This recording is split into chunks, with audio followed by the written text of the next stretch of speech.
تخيل إنك كل ليلة تتصل بالإكس بتاعتك وتصحى الصبح مش فاكر أنت قلت لها إيه. وعلى الناحية التانية بنت بتحاول تبدأ حياة جديدة لكن ماضيها رافض يسيبها في حالها وكل فضايحها القديمة بتتألف في كتاب. يا ترى إيه اللي هيحصل لما الاتنين دول يتقابلوا في مكان واحد؟ ده بالظبط اللي هنعرفه في فيلمنا النهاردة، فجهزوا مشروبكم الحلو ويلا بينا نبدأ. بيبدأ فيلمنا النهاردة بمجموعة موظفين بيحتفلوا بينما جيهون مش معاهم أصلا وعمال يبعت رسايل لحبيبته اللي سابته وبتتجاهل كل رسايله. والموظفة الجديدة سون يونج بتقدم نفسها فبيسألوها عن حياتها العاطفية وهل عندها حبيب ولا لا، ولسه سون يونج بتقول إنها سنجل. بيقرب منها حبيبها السابق واللي سابته بسبب خيانته وبيحاول يصالحها. وبعد شوية بنشوف جيهون واقف مع صديقه بيونج تشول وبيراقبوا سون يونج وحبيبها السابق واللي بيكون على ركبته وواضح إنه بيعتذر لها، لكن مع ذلك سون يونج مش بتسامحه وبتسيبه وبتمشي. أما جيهون بيكون برضه على وضعه وعمال يبعت رسايل لحبيبته اللي بتتجاهله. وتاني يوم بنشوف جيهون في بيته اللي عامل شبه الزريبة وبيصحى على صوت المنبه، ولما بيدور على التليفون بيلاقيه في كيس الذرة. وبيبدأ جيهون يومه ولما بيفتح التلاجة بنشوف أكياس كتير مليانة ذرة وكأنه اشترى محصول الذرة كله. وبيحس جيهون بحركة وراه وبيتفاجئ بقطة ماشية في بيته ومش عارفين هي جت منين. وبعدين بينزل السوبر ماركت وبيقابل صديق ليه من أيام الكلية وبيقعد يتكلم عن حياته وبيوريله صور أولاده. ولما بيسأله عن حاله بيعرف إنه انفصل عن حبيبته فبيقوله يا أخي كده أحسن لك، ده حتى السنجلة جنتلة. المهم إن جيهون بيوصل الشركة وبيطلع تليفونه ولسه بتكون حبيبته بتتجاهل رسايله بعد ما انفصلت عنه. وفي نفس اللحظة بتوصل سون يونج مع حبيبها السابق وبتقوله دي آخر مرة هسمح لك توصلني لأن علاقتنا انتهت، لكن هو بيقول لها ده غلط بسيط حصل مني وأكيد مش هتنفصلي عني بسببه. فبتقوله غلطة بسيطة إيه ده أنت خنتني. فبيقول لها طب ما أنت كمان خنتيني عادي. وبيكون باين جدا إن شكلها علاقة قذرة. وطبعا الحوار ده كله بيكون على مرأى ومسمع جيهون. وبعد شوية المدير بينادي على جيهون عشان يعرفه على سون يونج، ولما بيدخل جيهون بيكون واضح إنهم مش طايقين بعض لكن جيهون بيمد إيده عشان يسلم عليها. المهم إنهم بيتكلموا في الشغل وجيهون بيحط لها ملفات كتير وبيقول لها إنها لازم تنهيهم قبل ما اليوم يخلص. وبعدين بيسألها وبيقول لها أنت مش ناوية تصالحي حبيبك؟ فبتصغر له كده وبتبدأ تحكي له إزاي حبيبها خانها، لكنه بيقول لها وأنت على طول بقى دورتي على بديل. فبترد عليه بسخرية وإنها ما كانتش تعرف إن المفروض في وقت محدد عشان تدخل في علاقة تانية. وبعد شوية في المطعم جاي هون بيكون قاعد مع بيونج تشول اللي بينصحه يتخطى حبيبته دي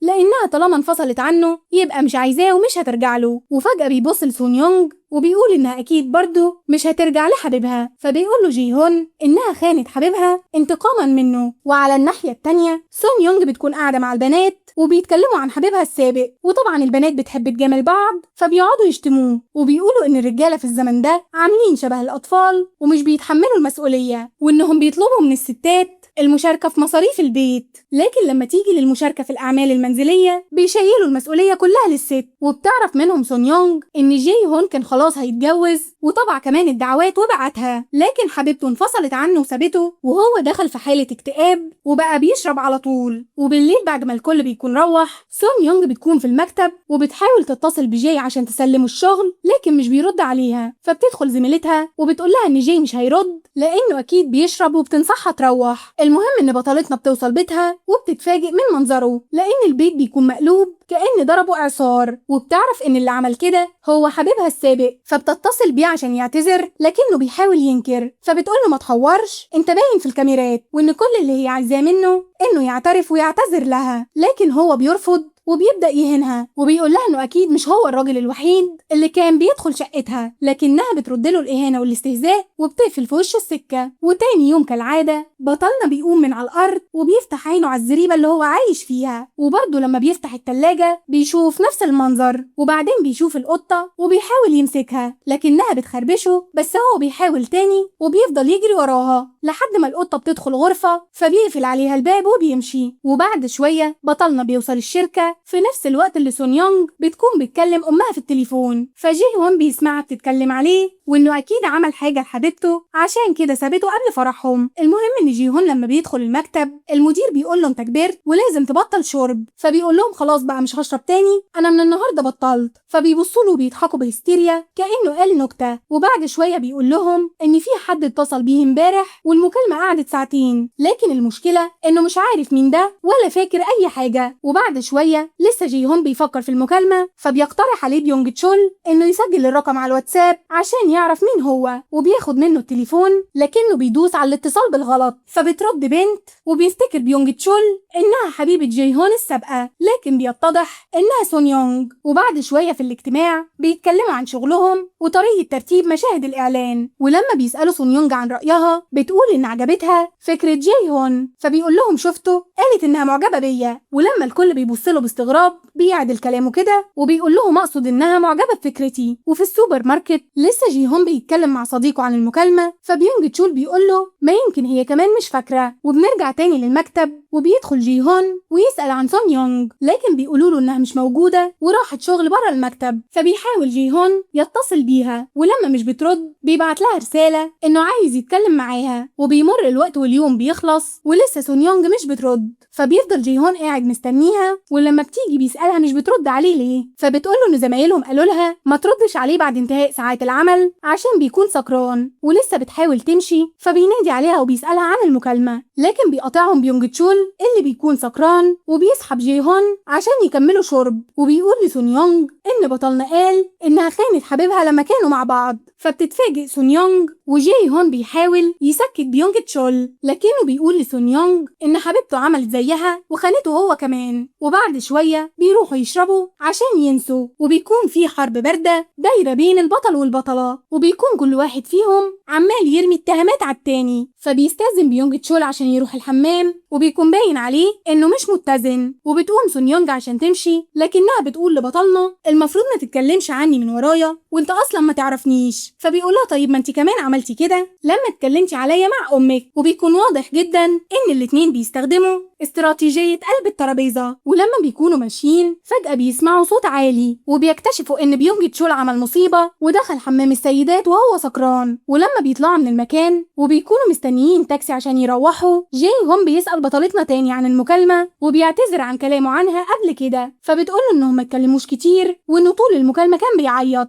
فبيستغرب وبيقول لها بعيط ساعتين، طب ما قفلتيش ليه؟ فبتقوله لأنك قلت إنك بتعيط عشان محدش بيسمعك. ولما بيجي التاكسي بيركبوا بيونج تشول عشان يروح، وكل واحد فيهم يروح في طريقه. لكن جي هون بينادي عليها وبيقول لها ايه رأيك نروح نكمل شرب؟ فبتوافق بطلتنا، لكن لما بيوصلوا بتشوفه بيشرب كتير. فبتقوله انت بتتصرف كده ليه؟ هو انت يعني اول مرة تنفصل عن حد؟ لكنه بيقول لها انت اكيد ما حبيتيش حد بجد. فبتكمل كلامها عن الرجالة وان كلهم واحد وانها ما عندهاش تخيلات عن الحب. فبيقول لها طيب ما الستات كمان كلهم زي بعض. فبتقول له ايوه عشان كده ما تتوقعش حاجات كبيرة عشان ما يخيبش املك. فهو بيقول لها ان السعادة بالنسبة ليه انه يقابل حد ويحبه ويتجوزوا ويكونوا اسرة مع بعض. فبتحاول تغير الموضوع وبتقول له تعالى نلعب لعبة، وبيلعبوا لعبة التخمين. لكن بيكون واضح ان جاي هون كويس جدا وبيكسب على طول. وبعد شوية بتدخل صديقة سون يونج عشان تاخدها وتروح، لكن سون يونج بتروح وتحضن جاي هون. فصديقتها بتحاول تبعدهم عن بعض. وفي العربية جاي هون بيحط ايده في جيوبه وبيطلع خضروات، وواضح كده انه كل ما بيسكر بيروح السوق. وتاني يوم صديقة سون يونج بتمسك تليفونها وبتقرا رسالة جي هون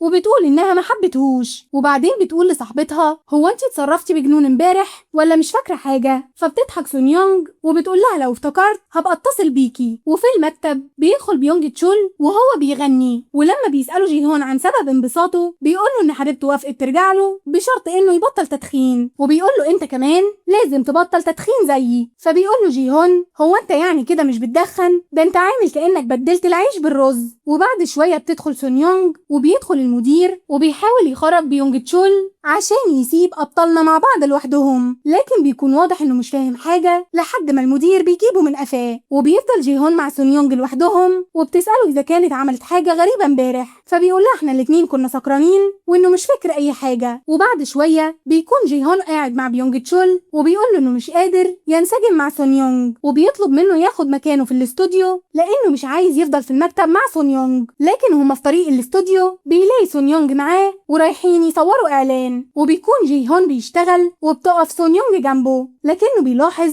إنها واقفة حافية، فبيسألها عن السبب وهي بتقوله إن مفيش شباشب زيادة، فبيخلع شبشبه وبيديهولها بحجة إنه صغير عليه. فبيفضلوا هما الاتنين يحدفوا الشبشب لبعض. وبعد الشغل طاقم العمل كله بيتعشى مع بعض وبيسألوا سون يونج عن خبراتها في موقع التصوير، فبتقول لهم إنها كانت على علاقة صداقة مع مدير إضاءة، لكنهم بيقولوا لها أكيد كان حبيبك، وبيسألوها هو مين، فبتقول لهم إنهم مش هيعرفوه لأنه انتحر. فبيحس الكل بالإحراج من التدخل في شؤونها. وبعد شوية بتكون سون يونج في بيتها وقاعدة بتتفرج على التلفزيون، فبيجي لها رسالة من جي هون لكنها بتقوله ما يشربش كتير ويروح، فبيقول لها إنه مش بيشرب وبيدعوها تشرب قهوة معاه. وبعد شوية بتروح فعلا سون يونج الكافيه وبتلاقي جي هون، لكنها برضه بتلاقيه سكران. ولما بتقوله انت مش قلت مش بتشرب، قال لها بابتسامة انا قلت ما كنتش بشرب. وبيبدأ جي هون يحكي لها عن حبيبته وازاي كان بيشتغل ليل نهار عشان يتجوزها، لكن في يوم كان راجع من الشغل بدري واكتشف انها بتخونه، فبطلتنا بتواسيه وتطبطب عليه لكنه بيمسك شعرها فبتبعد بطلتنا عنه. ولما بيحاول يروح وراها بيفقد توازنه وبيقع وهو متألم من ايده. وتاني يوم في الشركة الكل بيكون موجود ما عدا جي هون، ولما بتسأل عنه بتقول لها زميلتها انه وقع وكسر ايده. وبالليل بتكون سون يونج لوحدها في المكتب وبيدخل جي هون، فبتحاول تفتح معاه كلام لكنه مش بيرد. وبعد كده بيعتذر على اللي عمله امبارح ولسه بيكون هيمشي، فبيقع منه الجاكيت بتاعه وبيحاول يمسكه، ولما مش بيعرف بتساعده سون يونج. وبعد شوية بيروحوا مع بعض المطعم وبيسألها جي هون ليه مش بتتجوزي، فبتقوله لأنها مش قادرة تثق في حد. فبيسألها إذا كان السبب حبيبها اللي انتحر، لكنها بتقوله إن ده كان كذبة. فبيتفاجئ وبيقول لها أنا مش مصدق إنك كذبتي. فبطلتنا بتتضايق وبتقوله أنت فاكر إنك أحسن مني وبتسيبه. ولما بتخرج بيروح وراها وبيقول لها إنه عارف باللي عملته وإنها ما كانتش سكرانة اليوم ده لأنها كانت بترمي المشروب. وبيسألها عن سبب تصرفها معاه لما باست خده، فبتقوله إنها عملت كده لأنه مقرف وإنه عامل في نفسه كل ده بسبب واحدة خانته. وبيبدأوا يتبادلوا الإهانات وبيكون واضح إنهم كل ما بيتجمعوا لازم يتخانقوا. وتاني يوم بتصحى سون يونج وتفتح تليفونها وبتتفاجئ بمكالمات كتير ورسائل من جي هون. وعند بطلنا بيكون نايم في الأسانسير وبتتفاجئ جارته بيه لما بتخرج. ولما بيوصل للمطعم وبيقابل بيونج تشول والمدير، بيكون بيونج تشول مستغرب لأنه بقاله فترة مش بيذكر حبيبته السابقة. وبيقول له المدير إن الواحد لما بينفصل مش بيرجع تاني. وبيسأل بيونج تشول عن أحواله لكنه بيقول تقريبا كده انفصلنا تاني، وده لأنه اتريق على حجم دماغها. وبيبص جي هون في آخر المطعم وبيلاقي سون يونج لكنها بتتجاهله. وتاني يوم المكتب بيكون عامل رحلة للجبال، لكن الموظفين باين عليهم إنهم مش عايزين يكونوا هنا. وعند سون يونج اللي بتكون آخر واحدة ومن التعب بتقعد على صخرة عشان تستريح، لكن جي هون اللي بيكون في أول الصف لما بيلاحظ عدم وجودها بيرجع ليها وبيتحجج إنهم بعتوه عشان يطمن عليها، لكنها بتقوله إنه مش بيعرف يكذب ومكشوف. وبعد شوية جاي هون بيكون ماشي ورا سون يونج وبيزقها عشان ما تتعبش، وبيبدأوا يتكلموا فبيشكرها إنها ما قالتش لحد عن الموقف المحرج اللي حط نفسه فيه. المهم إنها بتحكي له عن مدير الإضاءة واللي كان السبب في انعدام ثقتها في الرجالة، وإنها اخترعت حكاية إنه انتحر عشان تحاول تنسى. وبتحكي له عن معاناتها في الوقت ده وإزاي كانت دايما بتفكر فيه بالرغم من إنها مش عايزة تتواصل معاه. لكن جي هون بيكون باين عليها الغيرة وبيسيبها وبيمشي. وبالليل في الفندق بيكونوا قاعدين يشربوا مع بعض وبيستهزئوا بالمدير لأن مراته بتضربه. وفي نفس اللحظة بيجي اتصال من مراته، وساعتها بيكون كأنه أخد حبوب الشجاعة وبيفضل يزعق فيها. وجاي هون بيكون بيحاول يسكته، وبعد شوية واضح إن مراته مسيطرة فبيتحجج المدير بإن ابنه عيان وبيسيبهم وبيروح، لكن بيسيب لهم فلوس عشان يكملوا السهرة على حسابه. وفعلا بيبدأ الموظفين يحتفلوا بجنون، لكن جي هون بيلاحظ إن سون يونج مش موجودة فبيطلع يدور عليها. وبعد شوية بيلاقيها قاعدة على الأرض ومش في وعيها، ولما بيلاقيها مش قادرة تصلب طولها بيقول لها تستناه وهيجيب لها دواء، لكنها بتقوم وبترمي نفسها على العربيات. بس جي هون بيلحقها فبتبدأ تضحك وكأن الموضوع هزار. وتاني يوم بتكتشف سون يونج إنها قضت الليلة مع جي هون، فلما بتوصل المكتب بتحاول تتجاهله وهو كمان بيكون ساكت، وبيتظاهروا هما الاتنين إنهم مش فاكرين حاجة. المهم إن جي هون هون بعد شوية بيلاقي اتصال من حبيبته السابقة وبيطلع يجري بسرعة، وعند سون يونج بتبقى قاعدة تتفرج على صور الرحلة وبيجيلها رسالة من حبيبها السابق، فبتعمل له بلوك وبتتصل بجي هون، لكنها بتتصدم بصوت بنت بتقول لها ان جي هون في الحمام. لكن سون يونج بتتعامل بكل هدوء وبتقول لها انها زميلته في المكتب وكانت عايزاه في شغل. وبعد انتهاء المكالمة بتمسح حبيبة جي هون اسم سون يونج من سجل المكالمات، ولما بيخرج جي هون من الحمام بتقول له انت لازم تنظف البيت مرة كل فترة، وبعدين بتسأله اذا كان عنده حبيبة وانها شايفة انهم كده متعادلين. لكن جي هون بيكون متعصب وبيقول لها ان اهله هم اللي اخدوا الاحراج لما اعتذروا للمعازيم يوم الفرح، وانها لما ما جاتش قد ايه هو كان محرج من اللي هي عملته. لكنها بكل برود بتقول له انت ما تقدرش تعيش من غيري، وبتطلب من جي هون انه يرجع لها. وتاني يوم بيكون جي هون بيتمشى وبيلاحظ صديقه القديم فبينادي عليه، وبيكون باين عليه الحزن، وبيحكي لجي هون ان مراته طلعت هي كمان كانت بتخونه، وان الاطفال اللي وراله صورهم مش اولاده، وبيقعد يبكي وجي هون بيحاول يواسيه. وبعد شويه في موقع التصوير بيكون جي هون بيصور اعلان، وبتيجي زميلته تقول له ان المدير بيساله عن افكار لاعلان تاني، فبينفجر فيهم جي هون وبيغلط في المدير وبيقول ان ملوش لازمه. لكن لسوء الحظ مش بيكون عارف ان المدير على الخط وسمع كل كلامه، والمدير ساعتها بيكون قاعد مع الموظفين في اجتماع، ولما بيسمع كلام جي هون بيقفل المكالمه وبيبص لهم وبيضحك، وهم بيكونوا قاعدين حاسين بالاحراج. فبيبدا يسالهم عن افكارهم لكن محدش بيرد، فبيتنرفز المدير وبيمشي. وبعد شويه الموظفين بيكونوا قاعدين يتكلموا في الدردشه الخاصه بيهم عن المدير وبيواسوا سون يونج، لكن فجاه بيجي اشعار من دردشه تانية وبتلاقي سون يونج الموظفين بيتكلموا عنها بطريقه بشعه وفاكرين انها مش موجوده في الدردشه. وواحده من الموظفين بتبعت لهم منشور بيتكلم عن فضيحه ليها وانها مشيت من شغلها السابق بسبب اغوائها للمدير. ولما بيتفاجئوا بان سون يونج في الدردشه بينزل عليهم الصمت وبيكونوا محرجين ومش عارفين يقولوا ايه. وعلى الجانب الاخر في الاستوديو جاي هون بيكون قاعد يقرا التعليقات على المنشور المبعوث على الدردشه، وبعد شويه في المكتب بيتفاجئ جي هون ان سون يونج قدمت استقالتها، فبيتخانق مع المدير وبعدين بيطلب منه عنوان سون يونج. ولما بيروح لها في الاول مش بترضى تتكلم معاه وبتحاول تقفل الباب لكنه بيتمسك بيه، بس هي برضه بتقفله وبيقع جي هون على الارض. وبعد ثواني بتفتح سون يونج الباب وبتروح معاه كافيه وبتبدا تحكي له عن مديرها السابق وانها كانت بتخرج معاه عادي عشان الشغل، لكن مراته عملت مشكله فقرر مديرها يلبسها الموضوع ويقول ان هي اللي كانت بتغازله وتجري وراه، وان حتى حبيبها ما وقفش جنبها ونشر الموضوع على الانترنت، والناس كلها بقت تتكلم عليها من غير ما يعرفوا الحقيقه وسربوا معلوماتها الشخصيه على الانترنت. فجاي هون بيتعصب وبيقول لها اسكتي ليه، روحي اشتميهم او ارفعي عليهم قضيه، لكنها بتقول له ان ما كانش بيه فايده وان كل محاولاتها فشلت، حتى انها حاولت تمسح معلوماتها من على الانترنت وفشلت. لكنها بتساله وانت بقى متضايق ليه، فبيقول لها انه مش قادر يسكت لانها بتفكره بنفسه شويه، وده لما كان الكل بيتكلم عليه من وراه. وبعدين بيطلب منها يروحوا مطعم، ولما بيوصلوا بيطلبوا الاكل سون يونج بتقول للنادل على طبق جيهون المفضل وانه يخفف الحراره في اكله لانه مش بيستحمل الاكل الحار. فبيتفاجئ جيهون لانه ما قالهاش على المعلومات دي، لكن بيعرف انها ضحكت عليه وانها فاكره كل حاجه ومش ناسيه زي ما بتقول. فبيزعق جيهون وبيعترف انه بيحبها قدام المطعم كله، فبتقول له سون يونج انه سكران ومش هيفتكر اللي بيقوله، لكنه بيقول لها انه فاكر كل حاجه وبيحكي لها عن كل مره كان بيدعي فيها انه ناسي. فبتتكسف بطلتنا من اللي بيحصل وبتخرج. المهم بقى ان جيهون بيطلع وراها وبيفضل يقول لها انه بيحبها، لكنها بتقول له انها ما حبتوش اصلا وان كل ده كان مجرد شفقه منها وان هو كمان ما حبهاش وبتمشي. فبيفضل ماشي وراها وبيقول لها لحد امتى هتفضلي تهربي، لكنها بترد له الكلام وبتقول له وانت امتى بقى هتكون شجاع عشان تنهي علاقتك السابقه. فبيطلع جيهون تليفونه ولما بتساله بتعمل ايه بيقول لها انه هيبقى شجاع وبيتصل بحبيبته السابقه. فبتحاول تاخد منه التليفون وبيبداوا يجروا ورا بعض في الشارع لحد ما بيفلت التليفون من ايدها وبيتحدف على العربيه، فبتقعد في نص الشارع من الاحراج.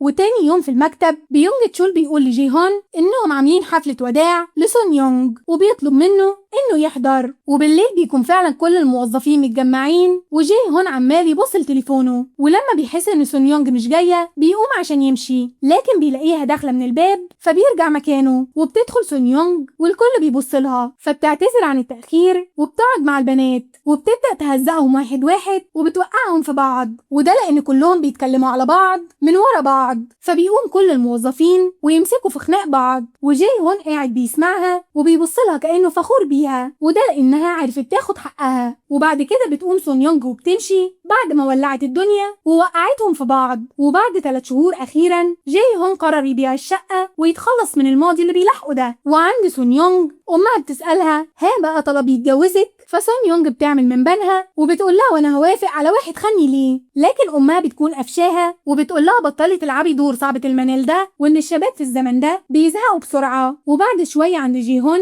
اللي بيكون في طريقه للبيت، لكن بيقابل ست عجوزة بتبيع ذرة، وبيتضح انه كان بيشتري كل الذرة منها عشان يساعدها وما تفضلش في البرد. لكن فجأة بيجيله رسالة من سون يونج، فبيطلع يجري بسرعة على المكان اللي هيتقابلوا فيه، وبيدخل ويقعد. وأول شيء بتسأله له إذا كان سكران، لكنه بيقول لها إنه صاحي. فبتقول له تعالى نلعب لعبة التخمين، وبتقول له وحشتني وبتبتسم، وهو كمان بيبتسم. وبيخلص فيلمنا على كده. وبكده نقدر نفهم إن فيلمنا مش مجرد قصة رومانسية، لكنه بيتكلم عن التعافي بعد الانفصال، وإن التخطي ساعات بيكون خطوة صعبة، لكن أحيانا الشخص المناسب بيظهر في الوقت اللي بتكون فقدت فيه الأمل في الحب. ويا رب يكون الملخص عجبكم، وما تنسوش تعملوا لايك للفيديو وتشتركوا في القناة وتفعلوا الجرس لو أول مرة تشوفونا عشان يوصلكم منا كل جديد. أشوفكم الفيلم الجاي، سلام.